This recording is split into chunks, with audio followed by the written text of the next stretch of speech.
Well, I figured I might as well record my reaction to this game since the Timberwolves decided they didn't want to show up, and I'm going to decide I'm not going to show up for the rest of this game.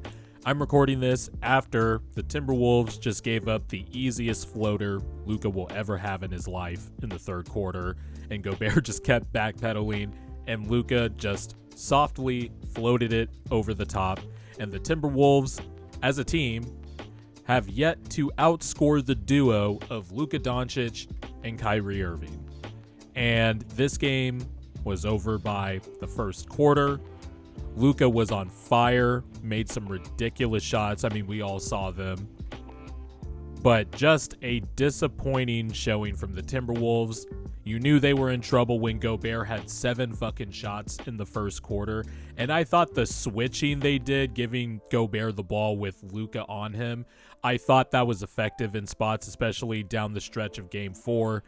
Produced some foul trouble, produced some free throws, and some, easy offense. But having Gobert take 7 shots in the first quarter with your season on the line, pretty malpractice right there. And then on top of that, the turnovers, the easy layups at the rim. Gobert was out of position a lot.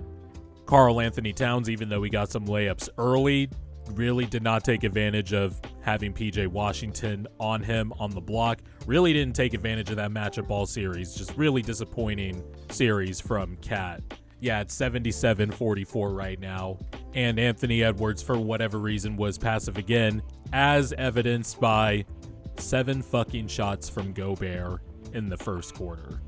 It is an all-time great season for the Timberwolves, an all-time great playoffs for the Timberwolves, yet they are going to finish this postseason 3-5 at home, and that's got to sting a little bit. But it was a great season for the Timberwolves.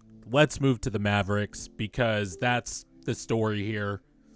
The trades of PJ Washington, Daniel Gafford, as I watched PJ Washington hit a 3 to put the Mavericks now up 80-46. Those trades were home runs. Lively coming back. Another lob threat for Luka, obviously. They like to have 48 minutes of lob threat there. Also their best passing center back. Kleber came back last game. Didn't look too hot shooting the ball, but I thought moved pretty well and made a 3 tonight. Derrick Jones Jr. continuing to contribute, getting into another little scuffle with Rudy Gobert at the beginning of the game. But there really isn't much to break down in this game. I mean, the Timberwolves just looked like they had no energy. And Stan Van Gundy mentioned it. And I don't know how much of it is true, but it does feel a little bit like Anthony Edwards really talked about how much he didn't want to get swept a lot, and they were a little too relaxed after the post game. And so with the way Luka responded after his post game, where he was like, look, that one was on me. He dropped a stinker. He fucking came out tonight. I knew he was going to come out tonight firing. You just know with those superstars sometimes.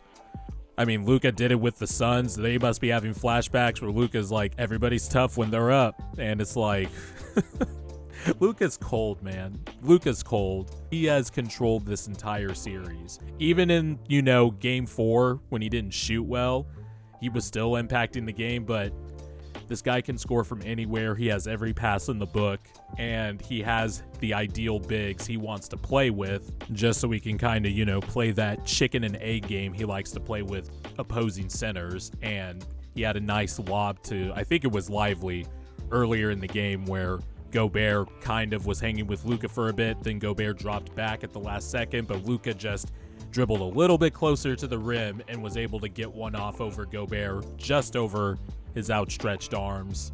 By the way, really glad that Derek Lively is okay after getting hit in the head again. You don't want to see back-to-back head/neck injuries at all. But top down, the Mavericks roster contributed. I like the sneaky late emergence of Jaden Hardy in this series.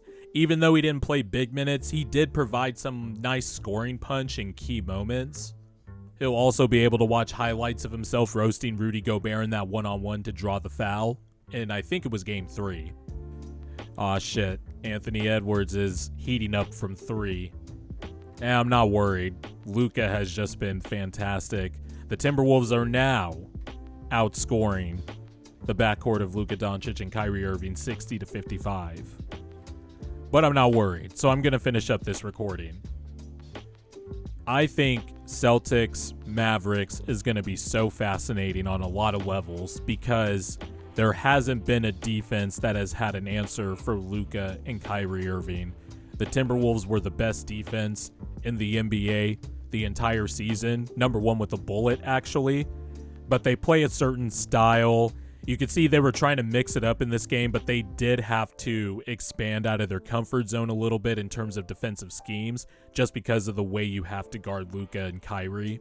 But the Celtics have a little bit more of a different personnel, and they've also been the number 2 defense all year. The Celtics have always been a good defense in the Jason Tatum, Jaylen Brown era, and they have 4, at the very least, we can all agree, they have 4 above average, obviously, wing/guard defenders, and then obviously you have the elite defensive backcourt of Holiday and Derek White. Jason Tatum and Jaylen Brown are really good defenders. I actually think Tatum's underrated in that regard just because of his size, length, anticipation. You know, it doesn't really show up or pop out on the screen when you watch him, but there's just subtle stuff Tatum does that makes him really effective and really good defensively. I think he could be another option to throw at Luka, though Luka is probably outweighing him by like 30 pounds.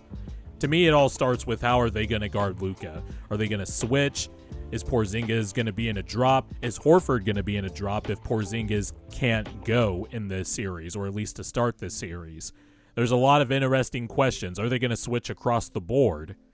Are they just going to end up putting Jrue Holiday on Luka to start?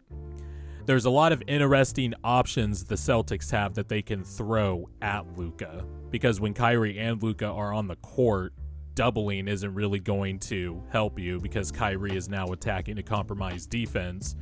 But what type of coverage are they going to stay in?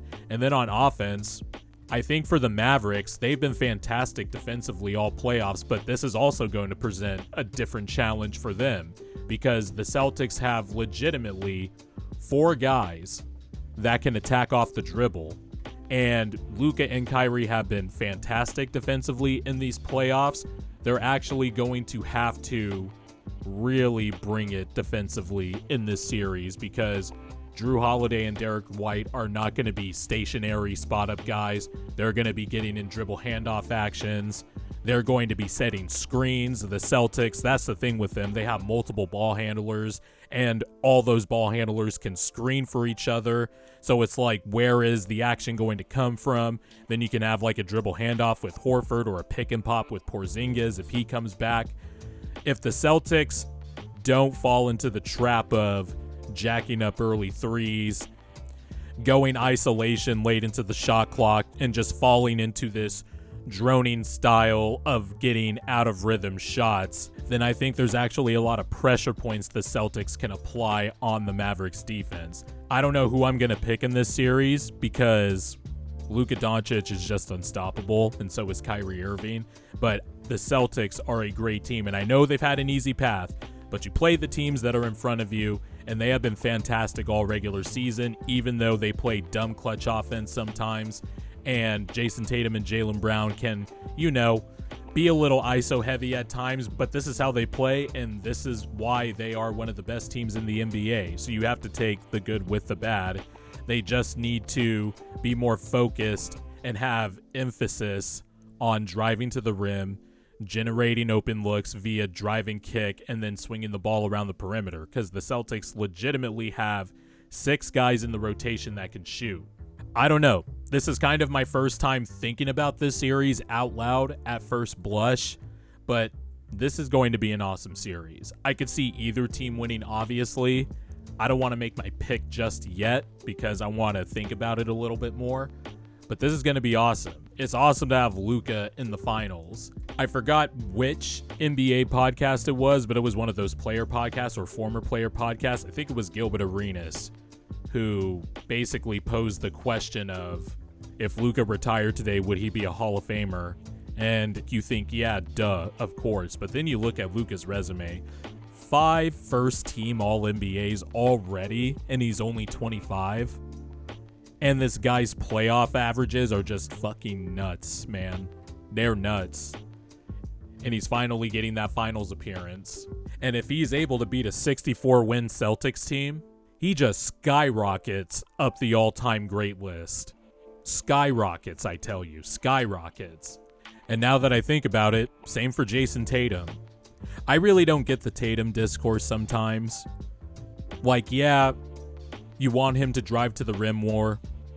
You want him to stop taking pull-up threes as frequently, but I don't mind those shots. All I know is he's been the best guy on a team that has been to the Eastern Conference Finals 6 out of the 8 years, and take it from a Sixer fan, fucking Jason Tatum making all these clutch shots at the end of Game 6 while shooting like shit and playing like shit. That's clutch. Or the 50 in Game 7, which was a Game 7 record at that point. Or the Milwaukee Game 6 back in 2022. I don't know, every time the Celtics lose or Tatum has a subpar game by his standards, but the team wins, it's always just a referendum on him. The guy averaged 30, 10, and 6 in the Eastern Conference Finals, but yet didn't win Eastern Conference Finals MVP. And by the way, Jaylen Brown played great. He played awesome. I am not mad at the choice itself. I just thought Tatum should have won Eastern Conference Finals MVP. But the guy is a tier 1 franchise guy, has made a bunch of first-team All-NBAs already. It's just weird how we talk about him. But anyway, if he wins, his legacy is going to skyrocket. Storyline-wise, I think it's going to be fun. Matchup-wise, I think it's going to be absolutely fascinating. And it should be a good finals. But I will have a video later where I reveal my finals pick.